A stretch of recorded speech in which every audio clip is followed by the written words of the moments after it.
I didn't find out I was cut until the seating chart leaked. Not from my brother, not from my parents. From a cousin who texted me a screenshot followed by a hesitant, "I thought you'd be there?" I wasn't. My name had been crossed out as if I were dead weight. When I confronted my brother, his fiance's voice cut through the phone line, sharp and smug. "It's our day. We don't want distractions." Distractions? That was me. The sibling who had covered his lies in school, lent him money in college, kept his secrets when he couldn't. I was a distraction. And my parents? They stayed quiet. Silence can be louder than any betrayal. So I packed a bag, booked a vacation, a week away, sun on my skin, ocean in my ears. Let them celebrate without me. Let them think I was wounded. But I wasn't just gone, I was watching. My brother had always been the golden child, charming, reckless, forever shielded. When we were younger, he'd crash cars, break rules, leave trails of chaos. I was the one sweeping behind, the shadow that kept his halo clean. I thought that loyalty meant something. But loyalty is a leash until you cut it. So when they erased me from his wedding, I didn't cry, I didn't beg. I started pulling at the threads he thought no one could see. The bride thought she was marrying stability, security. My brother in a tailored suit, smiling for the cameras, playing the part of a man she could trust. But I knew better. I had the receipts. Late-night transfers to gambling apps, quiet hotel bookings under his alias, messages he forgot to delete. I could have told her months before. I didn't, because revenge tastes sweeter served at the exact wrong time. So while they toasted champagne, I sat poolside with a drink, phone in hand, watching my plan unfold. At midnight the night before the wedding, I scheduled the drop. A neat little folder of truth sent to her email, her maid of honor, her parents. Screenshots, bank statements, photographs he thought no one saw. I didn't need to add commentary. Facts scream louder than words.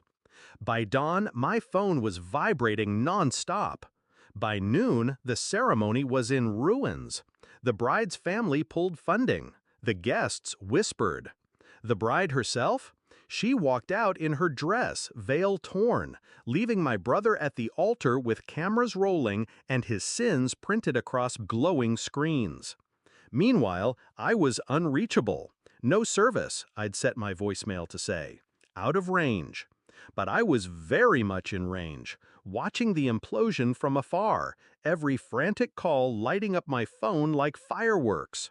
My mother's voice cracking, "Where are you? You need to help us fix this." My father's growl, "Do you know what you've done?"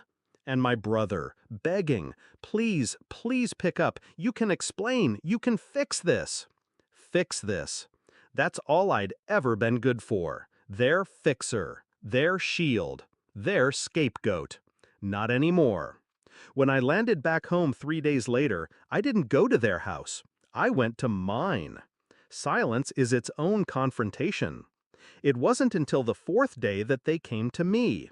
My brother on the porch, suit wrinkled, eyes hollow. My parents behind him, their faces lined with panic. He started to speak, but I raised my hand. "You erased me," I said, calm as stone. "So I let the truth erase you." His lips trembled. My mother tried to step forward, but I shook my head. "Do you know what it feels like," I whispered, "to be cut out of your own family's story? To find out you're not even worth a chair at the table?" They didn't answer. They couldn't. I leaned in close enough that my brother had to look at me. "Now you know." The silence that followed was heavier than any shouting. They left without another word. And me? I went inside, shut the door, and felt something I hadn't in years. Peace. Not triumph, not rage, just peace. Because revenge isn't about destruction, it's about balance. And for the first time in my life, the scales were even. Sometimes I think back to that cousin's text, the screenshot of the seating chart with my name missing. That little cross out was their message to me, you don't matter. Funny thing is, that cross out gave me freedom. And when the wedding collapsed under the weight of truth, when their voices cracked with panic on the other end of the line, I realized something. I didn't need a seat at their table. I was the one flipping the table over.